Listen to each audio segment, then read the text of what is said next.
Welcome to another episode of the Revenue Lab. I'm here with Christian Reichert. Welcome, Christian. How are you? I'm good, Jonas. Really good. How are you? Yeah, pretty good. I'm super excited about this one. We had a fantastic chat 2 weeks ago. We've known each other for a while, and finally you're here. So for the audience, who are you? What do you do? Yeah, sure thing. We actually had an amazing chat before. We should have recorded that one instantly, but let's try. Let's try that. We have the conversation. Christian Reichert. I'm actually 38, living in the south of Germany. I'm from the south of Germany, so what you would call Bavarian. So if we would be talking German, I could be talking dialect, but it's good. I think that we, for the English audience, avoid that. I'm the CRO at ShiftMove, formerly known as Avrios and Vimcar, and I'm responsible for all things marketing, sales, revenue within the organization. And I know you grew up at Salesforce and ProductsUp, and I know the ProductsUp founder very well. Congrats on that strong run. I mean, maybe you can share a bit about, that journey, because I know you joined really early, and then actually joined Salesforce again just to go back and then have an amazing run at ProductsUp. So tell us a bit about that chapter in your life. Maybe I start with so before I joined ProductsUp, I was at Salesforce, and then Johannes and Volker and Marcel and Kai approached me joining the organization, and then you see this back and forth, which you just mentioned, basically for me, being a long time at ProductsUp, then going quickly back to Salesforce, and then going again to ProductsUp, which was just a realization of that. On the one hand side, you think, great, let's go back to that amazing sales organization, realizing, it's a big corporate now. Maybe I should stay where I am. But yeah, my time at ProductsUp. So I've been in total nearly 8 years with ProductsUp before I joined ShiftMove. So combining the two times, basically. Initially, it was a very small organization, 25 people, roughly, below 2 million ARR by then. And I was invited basically to come and join and build out the DACH market and DACH market team, which was the home market where there was already a bit of customers. So the first founder sales and team was there, and I was invited there to join. And I'm very thankful actually for the opportunity back then. To come there from big organizations like Google and Salesforce, and bringing a bit of the structured sales approach in, which I was able to see there and able to learn there. And then we basically replicated that initially for the first 2.5, 3 years for the German market very successfully, or the DACH market, so Germany, Switzerland, Austria. And then basically started to roll this up for the rest of Europe a bit, Nordics, Benelux region, UK, and then later on we expanded obviously further, took over more and more responsibility back then, basically taking over not only sales but business development, and taking over solution architects and so on, and then more and more building it out. Also then mostly operationally. We were growing out of Europe slowly, further and further with a structured approach towards APAC and towards the US. And in the end, I was then responsible as CSO for the whole sales and revenue organization at ProductsUp, including partnerships, including all kinds of obviously all sales teams across the globe, and business development and parts of marketing and so on. So quite a journey. And it was an amazing run over the years, and I'm very thankful to have had a leadership team and a founder team like Johannes, Hatz, and Marcel, obviously, and Kai, who were extremely driven founders, and actually on top of it, not only great founders, also great leaders in the way of how they led an organization, drove the organization in that sense. That's, I think, sometimes a bit of a challenging combination to get. You often have great founders, but are they great leaders is a different question.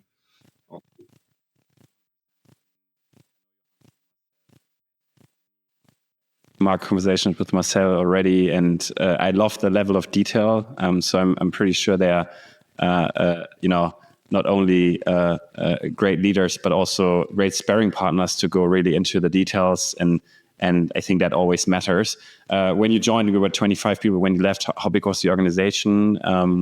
Roughly. Okay. Yeah. Awesome. Yeah. Congrats on that. So in today's episode, we want to talk about, a few things that, we deeply care about. And the first topic is really, kind of, obviously we're building a forecasting solution. And our mantra at Weflow is always forecasting is not a number. It's a process that is designed to change the outcome instead of, just really reporting on the final number. We talked about this 2 weeks ago, and I actually didn't say this. So maybe let's start with, in your experience, what is broken with forecasting, how it's often done in organizations? Yeah, so we kind of stumbled over that, actually. And I think I also stumbled over that at one point and had to learn it. But what you see in most organizations in forecasting is actually more or less what you would call deal review very extensively. So it depends now a bit on like what is your forecasting pattern, like if you forecast for the full year or the quarter or like for the month, but normally you have like always like some sort of rhythm that follows every week. And let's say you're forecasting now for a quarter, what an organization does then, or many organizations do is kind of like beginning of the quarter, nobody knows what's going on in that quarter. The pipeline is all messed up. So the first couple of weeks, nobody really has a full grip on forecasting, but everybody's optimistic and forecast bit. Suddenly middle of the quarter, like people realize, like pipeline is not big enough or whatsoever, deals were the wrong quarter, like so close dates were wrong and so on. Then suddenly you start mid-quarter, it turns from a kind of like forecast meeting into a deal review meeting where there's extensive drilling into every individual deals. And that not only happens for the individual AE and the manager, but then scales up to the next level and to the next level, even up that sometimes to the very senior level, where they then start discussing like individual levels of like where a deal is, and how they can pull forward other deals after the next quarter and like how they can still make the quarter. And this is all a huge concentration about like things and deals that you often can't change anymore. So it's kind of like this is your pipeline that you have specifically. If you normally run a quarterly forecasting, you also have a quarterly business with normally like a forecasting of like deals that have a runtime of like maybe 40, 60, 90 days. So a lot that happened up until that point that within that quarter, you can't influence anyhow anymore. And many deals that from now on you may be generating are falling into the next quarter, or like when you have even longer sales cycles, they fall into multiple quarters in front. So instead of actually managing what you can influence, pipeline creation, and with that then influencing the outcome and making that better, many focus on kind of like the last pieces of the deal and kind of like trying to influence the buyer in the end of like buying faster or like using discounts then to pull it forward. And like, I mean, every buyer by now knows it doesn't fucking matter if I buy now or if I buy in 6 weeks, I will get the fucking same discount then, because you will be in need anyhow again, because the way how you run your business is backward looking. You're not managing it by things that you can influence. You try to manage things that you can't influence. So you're not controlling the controllables, but try to control things like the buyer and individual deals, instead of like kind of like focusing your forecast meetings on like a very quick review of pipeline and then on the actuals that kind of like drive your organization. And that is normally time with the customer in many organizations. So it sounds to me almost like there's too much time spent on things that already happened and you cannot change anymore. Is that a fair summary? That, and it's time spent on things that you can't influence at all often. It's like you like there's then high level discussions often happening in these. And it's not only happening on like in one, like between manager and AE, it's happening between manager and and second line manager, and then second line manager, and senior management, and company management. So these debates go up. So you're not only talking about a deal maybe once or twice a week. There's like 5-6 discussions depending on the size of the organization. And instead of like looking at things that you can influence, you're discussing things about like, how can we accelerate the deal? What kind of offer can we make to push things forward? And I think this was specifically a behavior that you could see like last year very dramatically. Because like suddenly like the demand was a bit slowing down for many organizations in the past 24 months or so, specifically in the SaaS space. And then you all started with this kind of like, how can we rescue this one quarter behavior, instead of like looking, how can we do the things right that we need to do in order to have a great organization and make sure that we have the pipeline and the amount of deals that we need to make all quarters and then the upcoming quarters, and like, how can we have the right behavior with people? You suddenly refocus people on wrong behaviors. Yeah. I find it fascinating that, you know, these conversations, the deal reviews, the pipeline reviews, and then also the forecast meetings. I mean, look, I think, you know, for sure, right, they are super important. But then often what you see in those is that the data quality and the understanding of the health of the opportunities is really lacking. So kind of, what are your leading indicators for success, right? Like whether that's, you know, being multi-threaded, you know, is there a next step, next meeting in the books? You know, what's the velocity of communication and your red lines going back and forth, and so on, right?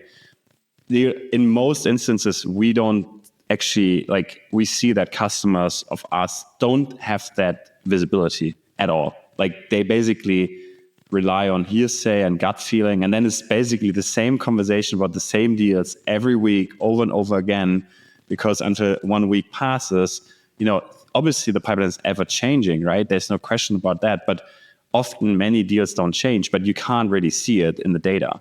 And I find that actually really fascinating, because if you think about how much time is spent on that process, and then, you know, how that process is fundamentally run in terms of being data driven and being based on signals and leading indicators for success, it's all lacking in the systems. And so you basically spend a lot of time actually understanding where you stand, instead of, you know, really knowing where you stand and then focusing on what can you do to change the outcome. Is that something that you're also seeing, or? Yeah.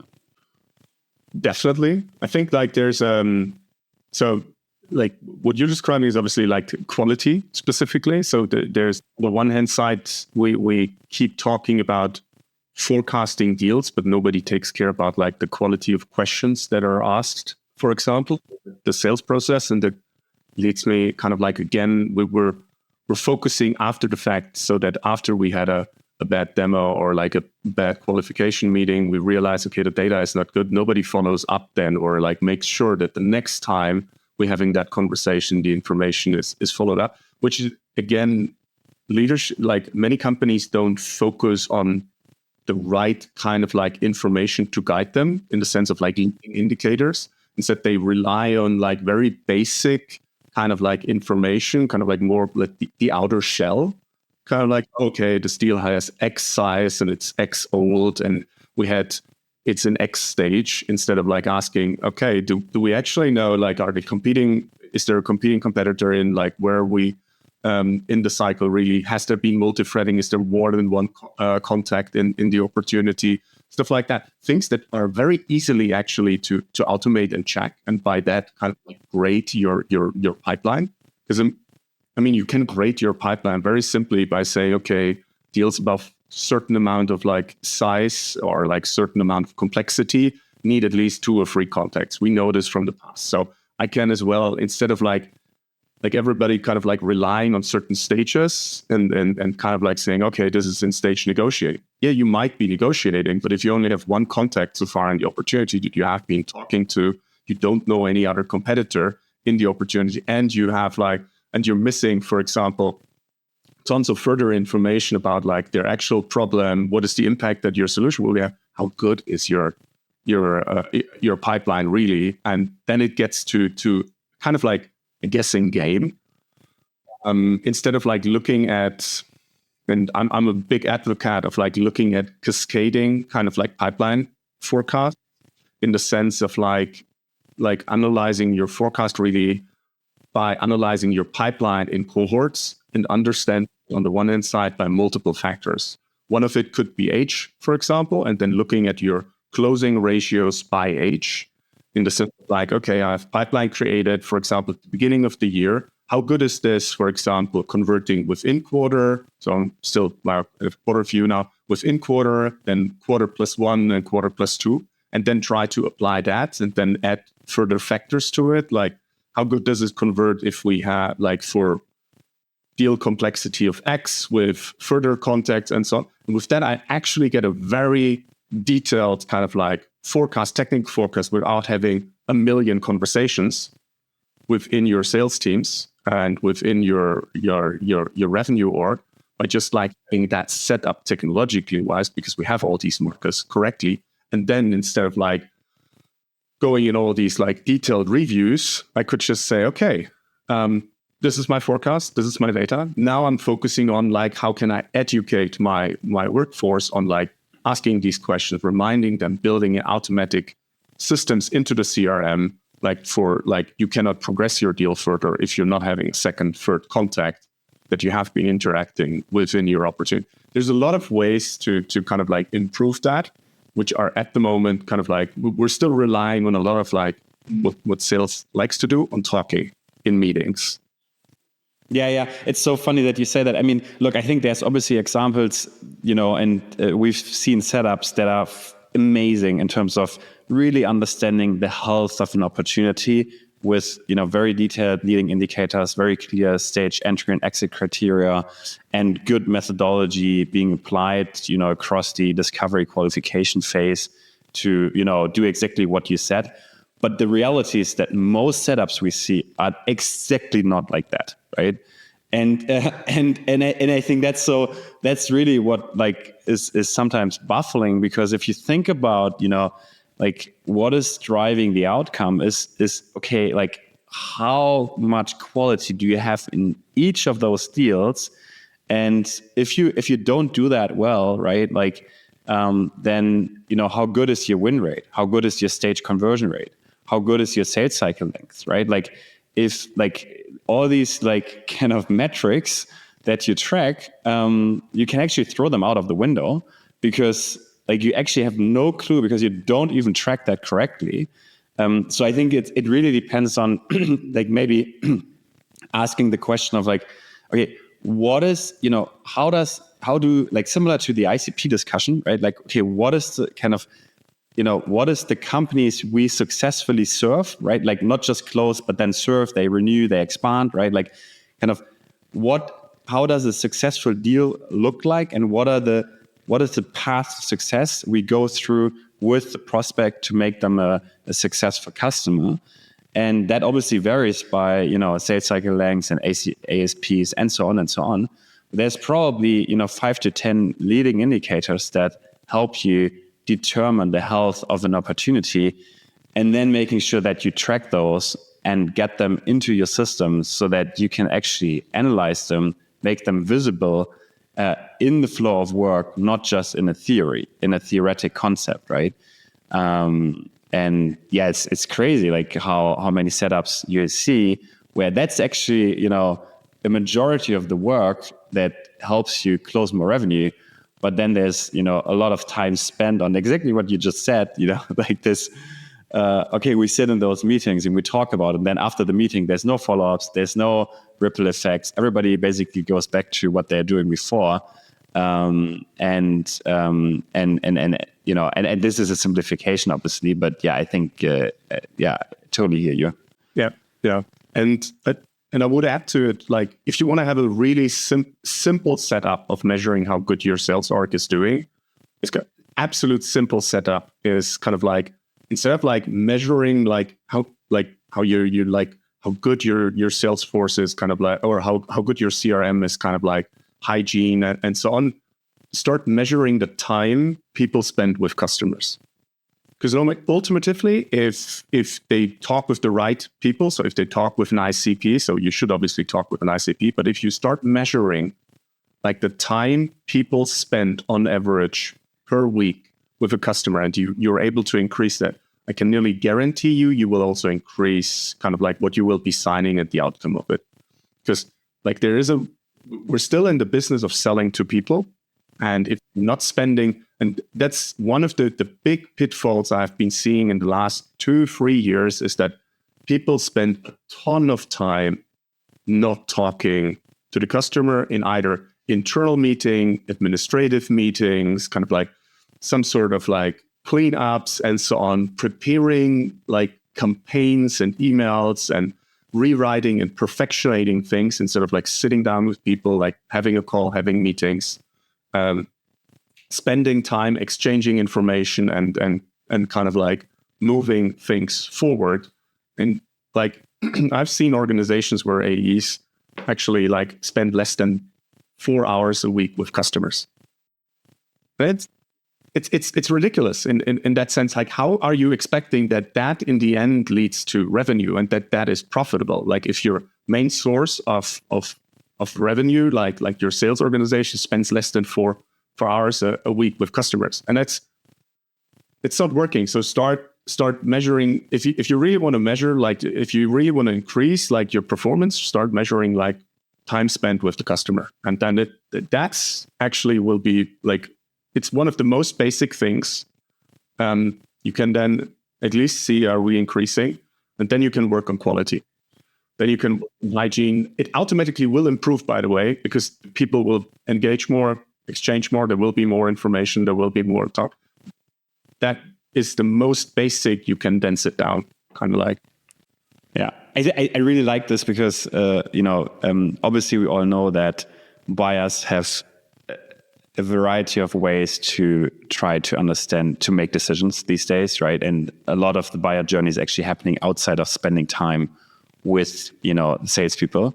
And so if buyers give you more time, it means they are seriously interested, right? So you can measure that on a per rep level. We actually do that on a per opportunity basis, right? To make sure that we see, okay, how many meetings are happening, how many emails are not being sent, but actually replied to, right? Like, so really like kind of what are some of the, and then how many people are involved in the deals and what's the strengths of the involvement and the path to power, right? These are all things that I think help you understand, whether you have something going or not. And then also, kill the deals that, that are going nowhere and they're just bloating the pipeline. And they sit there to it's essentially also play the game a bit, right? Which is a huge problem because you don't want that. It's just bloating your pipeline and your metrics. But let's maybe switch gears. When we spoke 2 weeks ago, another topic, what I really liked was like, and you already alluded to this initially, is these are like, okay, this is mid to bottom of the funnel, right? But pipeline generation, right? It has changed tremendously. We are in a crisis of pipe gen, I would say. It's demand has dried up for many software companies, and so what's the state there? What are you seeing? What's the state of pipe gen? What's the state of pipe gen? I love that. Look, you summarized it already. For many companies, we see an economic tightening. So what's happening in economic tightening, people are more cautious about like their decisions, and their buying decisions on one hand side get longer and or like completely move out of like because you're no longer relevant. Specifically, if you're not a must buy, and very little actually products are a must buy. So it's just like there's a lot that claim it, but if you then sit really down to the simple, many companies can go without a lot of things, and they will continue to exist, and there won't be any problem moving forward with it. So there's very little like must buys out there. So as long as you're not a must buy, you will see in every economic tightening, you will see a decline. This is cyclical in a way, and it happens. So, and instead of like then focusing on like, okay, we need to do more in the sense of like we need to do more and better outreach and more strategic outreach, and we need to just focus on that one. People, like I said, focus on the very little things that they have and over-invest in that. So kind of like you have one opportunity and then you're trying to spend so much time on that to just make it sure that that thing is coming, which is, I mean, yes, you should be taking care of it, but can you actually control that buying process? As you said before, buyers today know more than they know in the past. They have way more information at their hands. Like, you should be spending quality and significant time with every opportunity, but in a crisis, in a situation of like an economic tightening, you should be focusing on what can I do else? How can I be relevant? How can I build more pipeline? And that means in the end, like doing more effort and focusing more of your time into pipeline generation than pipeline progression and pipeline closing in the end. So specifically, like if you look at a sales org, that means that like maybe in the past you had the luxury that marketing and SDRs were generating for you a lot of pipeline. Now that might not be the situation. So you need to get back into the business of like calling, emailing, and kind of like reaching out to people, and don't be the 100 person that sends the 100 mail to the same person. Be creative in the end, because it's sales was always about creativity, not about like necessarily the message. So for like the message can also be creative, but also about the way how I approach people. So like a lot has been invested in the past years in emailing and in automatic LinkedIn sequences. And I can tell you by now, nearly every buyer knows about them. And it's no longer such a surprise, like to have multiple sequences following each other. And email inboxes are filling up as have post inboxes in the 90s with advertising. So it's like maybe a good approach to think about like, do I need to be the 100th email that enters today as a prospect and believes that this is the important thing, or do I have a different way?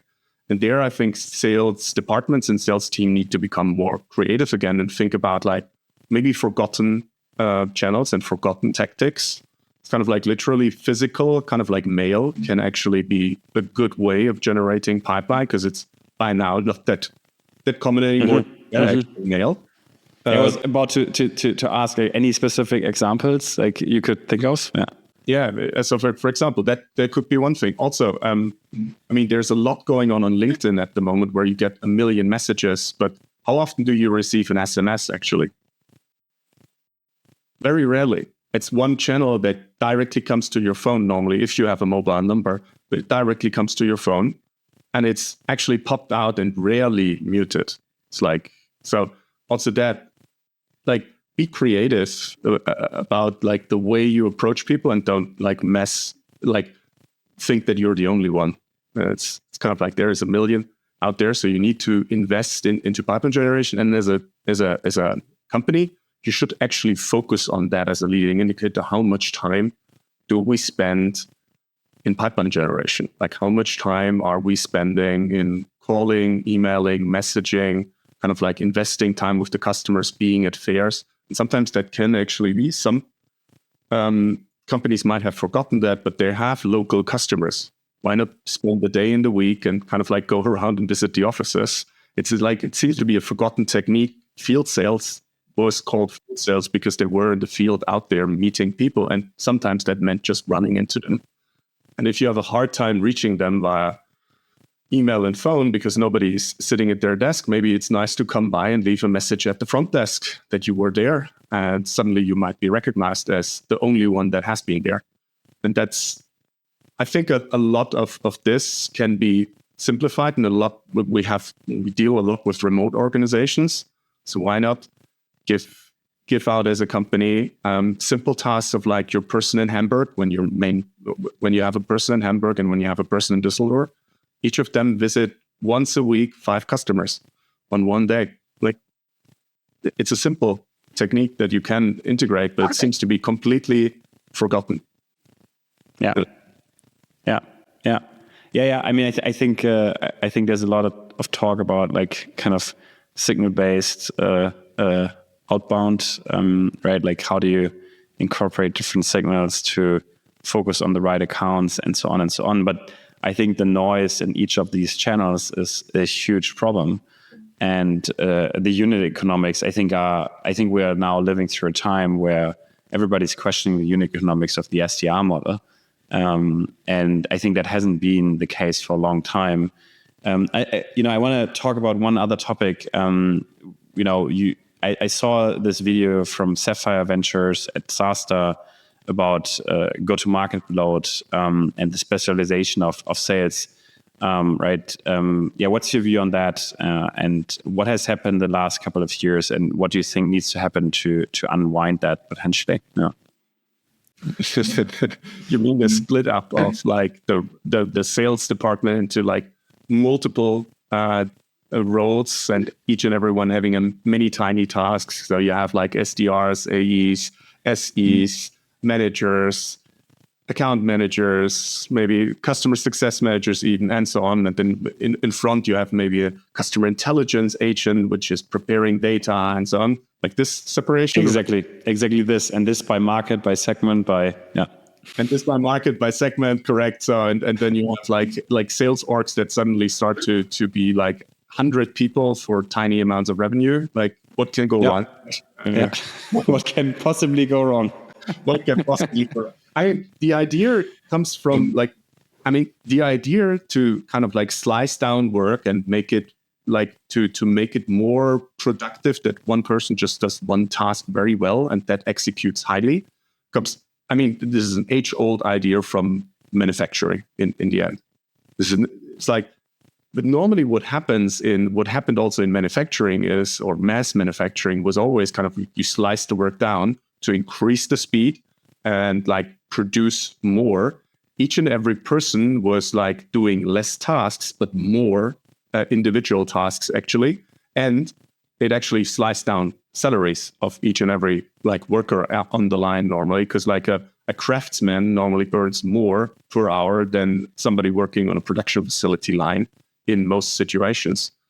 That was not happening in sales at all. So you had, on the contrary, you had introduction of like more and more roles. You sliced the roles further down, and then you had an increase while at the same time in salaries, because the demand for more people was so high. So each and every role earned more money, while each and every role was doing less. And by that way, also like that unit economically wise cannot work out when suddenly like the economy is not constantly growing with a certain amount of speed, should be clear to everyone. So the moment that came a bit to a halt, it kind of like went the other way around, and suddenly everybody is kind of like reducing that again. But it left one important factor out. It's kind of like, we're not dealing with products that need to be assembled. We deal with customers that need to be treated. It's like, it's human beings, humans interactions. So we kind of like, instead of like giving, like everybody was always talking about customer experience in the last couple of years and like how important customer experience is. And then in SaaS, we suddenly invented this kind of like model of like slicing down the customer experience over multiple people that only do a very tiny task, which is maybe okay when you have these multi-mega enterprise deals where there's anyhow multiple stakeholders involved, and it's good that the tech people talk with the tech guy and not with the sales guy, and it's very detailed and so on. But for the majority of SaaS sales, that is not the situation. You're not every day negotiate multi-million euro ARR deals. The majority of SaaS companies deal in an area between like 15 to 50K of ARR.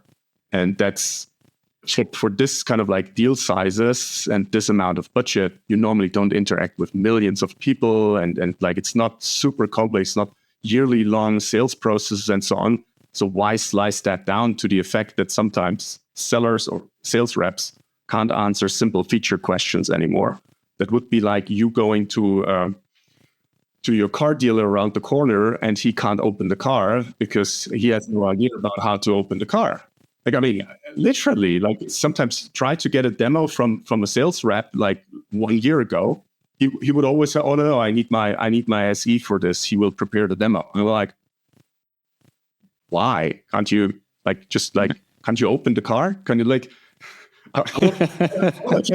Just like explain to me what's the wheel like really like what are the seats like this is ridiculous in a sense. So and it's all about customer experience, but we send you to a qualifying SDR, and then we send you to an AE, and then the SE comes, and then there's an onboarding specialist, and then you have a CSM, but the X margin deal is with the AM, and you have a renewal expert, right? Correct. You have a renewal. What could possibly go wrong? And everyone has to know what the context of that, of those like 3 to 4 people that are typically, right, like these days, very high up people, right? Like every deal, even if you sell a 50K deal, goes to the office of the CFO these days. And so, right, like it's I mean, it's hard to sell to CFOs, no question, right? But And on top, like, I mean, everybody kept talking about this experience. Nobody was living it. Nobody was, I mean, if you would ask like anyone to go through this process himself and kind of like experience that, you kind of like, they would be screaming out of that. Like, because and that would, I think that is part of like the reasons why like companies are a bit fed up with the whole kind of like SaaS sales model that has been kind of like developed. And I mean, it came ultimately from companies like Oracle and Salesforce. And for them, this has been working well. They initially established that in enterprise, kind of in their enterprise departments, and slowly rolled that out over the rest of it. And it was all in an area of growth, more and more SaaS solution, more and more digitalization, which is fine if you say, okay, we're growing, we can afford to kind of like pay everyone more and slice down the work and so on. And that's fine, but that is not a sustainable model for ongoingly should have been clear at one point, and that this maybe also only applies to certain deal sizes, certain company sizes, and so on. Should have been clear, but it was just copy pasted. Like it didn't matter with whom I'm interacted, or not even like what my customer is, like what my ICPs, what are the people that I'm interacting with. It was just like, okay, this is the model. Everybody has to adapt to it. No matter who your customer is, how he likes to interact, what he does on a daily basis. Is he actually interacting with software or sales departments at all? Or are you the only one that he's actually talking to in a whole year? It's also the reality. You suddenly approach him with that process. You're the only software he's maybe buying in that year. Really? That is your how you approach this? Yeah. Going through your own process sometimes would be really helpful, right? Like actually, signing up and then experiencing the process end to end to figure out whether that is a great customer experience or just serving yourself. What's the answer? I mean, how do you think it's going to change in the future? No. I think we will see a couple of models. Depending on a bit like the motion of go-to-market. So do you have a low touch, high touch, mid touch, kind of like, or maybe even no touch go-to-market motion? It will look differently. And due to the fact that consumer behavior, like not only consumer, but buyer behavior has changed over the years, we will see a more adoption towards a more customer experience focused approach. That might mean that certain roles, I mean, I'm not saying that all roles will be redundant or so on, but I think we will get a way more focused, more again on like knowledge, and focused more about like making like the experience for the customer like a nice one, a facilitated one, than we still have at the moment in many organizations. Some are already implementing that. You see that a lot. For example, PLG motions are very much kind of like around focused, making the experience very nice and easy for customers. I think what doesn't mean that we need to copycat that again for like classical sales interaction motion, but we can learn a lot of that from there and integrate that into our sales motions that we have. That, I mean, I think SDRs have a great purpose, but they have a great purpose for like real business development, in the sense of like identifying new potential customers and setting up meetings there, do we really need to have them in every qualification conversation? I'm not sure if that is for every like customer size and every customer segment, every complexity of the product, the right thing. I think in many situations you can actually directly or should actually directly go through the sales team if it's an easy and simple process. And why does there need to be a qualification person? Also, do I really need a technical specialist to present and demo a product that I should be knowing and I'm selling? And I'm like, as a seller also continuously say, this is the best product normally in the market. You should be able to tell why and showcase why. And it's not a lot to ask in that sense. So I think we will see a scale down in that, and also the on like continuing further on like CSM and account managers. I think like the job of account managers and CSMs in the future will really be more about like being with the customer for longer and spending more time there than just like popping up like 6 weeks before the renewal and saying, "Hey, everything okay?"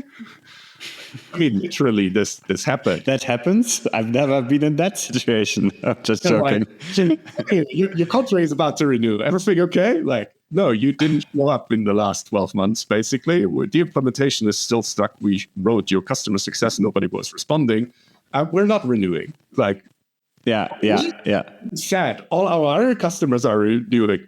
Wait, my renewal manager is actually reaching out now, right? So I think that's like a very typical thing these days. And yeah, I think I'm actually quite excited about expanding and changing the game for CS, because I think there's a lot of growth to be captured there if you do it properly. CS qualified opportunities, for expansion, cross upsell, running that as a pipeline, really with a lot of rigor, as we discussed, in the first half of the podcast, right? Like, what are leading indicators to success? That's different for the renewal pipeline versus the expansion pipeline, and then also having a clear ownership model there. And I think it always depends on the context, right? I think don't take anything for granted, right? But I think what you're alluding to on the AE side is really something that speaks to my heart, because I think your routing technology should allow you to route, to identify the quality of the lead, and then essentially route it to the best possible person that helps you close those deals. And obviously there needs to be fairness in the game, right? You can't prioritize it just based on performance, because that would mean that it's almost like search results. If they get clicked more and more and more, and the click would basically indicate that that's the best company, the highest ranking result, right? If you get the best leads to one person, they would always end up on top of the leaderboard. So obviously that doesn't work, but still, like, why would you put somebody in between? Because I think that the minute you start the conversation, you're learning, you're discovering, you're understanding, and then essentially I think you're trying to figure out where's the pain, what is the status quo, what's the state of affairs, and then you can actually craft a solution, right, to that, and also understand the kind of urgency around it, and so on and so on. So I think it's I'm fully with you, and I think it's something we're seeing already happening in the US quite aggressively, right? Like, AEs now need to prospect, they need to run their own demos, they need to, sometimes even upsell and cross-sell. So they have to do a lot. So, maybe we're going too far into one direction, but the reality is also, I think this is always SaaS that is reacting very quickly. And then there's many other setups that might not even have set up those frameworks we just talked about, right? Like SDI, AE, SE, AM, CSM setup. So maybe in the more traditional industries, that problem doesn't exist as much because the specialization degree isn't as high. But yeah, I'm super curious how this will change in the future. I think there's a lot to optimize now. Yeah, fully agree. And I would even say, like, to what you said, I think if future organizations will approach a lot of the things more from the eyes, or should approach a lot of the things more from the eyes of the customer, not like saying like you have to fulfill every wish like every individual customer has or so. That's also too far in the wrong direction. But I think what you should be understanding is kind of like, how is the customer today? What is their daily job? How is their daily business? How does this fit into the daily business? Which is often already like a huge ask, apparently, for many to understand, kind of like, with whom are you interacting? How big is this of a topic? And then try to integrate your like customer experience that you do really integrate into their daily business in like how it fits best and what is it kind of like the type of personality, the type of ICP that we're interacting here with. Because also there has been a lot in the past which was not properly thought through, for example. And I think we can learn a lot there from a lot of organizations. And I think also there's a lot to learn from the different go-to-market motions that we have. Like you need to, in the future, I think, take a bit of everything and kind of like then try to build your paths in a way. There's a bit to learn from PLG for high touch, and the same the other way around to kind of like identify what are triggers, what are things where we then need interaction, human interaction. Where is it actually better to not force them to have a human interaction and actually make it easier? Because also there, sometimes I question a lot why everybody has to run basically through a human interaction, a demo, and so on. Sometimes it can easier and be better for a customer experience to first give them kind of like no interaction, but be there in the moment that they need it. And I think if we get to that point in many customer interactions, we actually will see a way smoother and also a way more streamlined like buyer and customer experience. And that's for the CSM and account management side. I think the same thing also there. In the past, we haven't really measured kind of like leading indicators. Going forward, we need to way more focus on like what are leading indicators kind of like for customer success. I mean, an NPS is nice, and then also, but it tells you after things are happening, not before. Like you cannot predict what's coming out of it. And your organizations have to become more, I think, or at least this is my strong belief, organizations have to become more guiding and leading instead of like looking backward. And that is tricky because it involves kind of like changing the game a bit than it has been in the last 5 to nearly 10 years. But it's actually in the end will lead to organizations that are more driven and going forward than actually looking backward and kind of like trying to guess where we end up. I think that's a great closing statement. Thank you so much for being on the podcast. I love this conversation. I hope we can continue it soon. Yeah, I would really look forward to that. Awesome. Thank you so much. Cheers, Janis.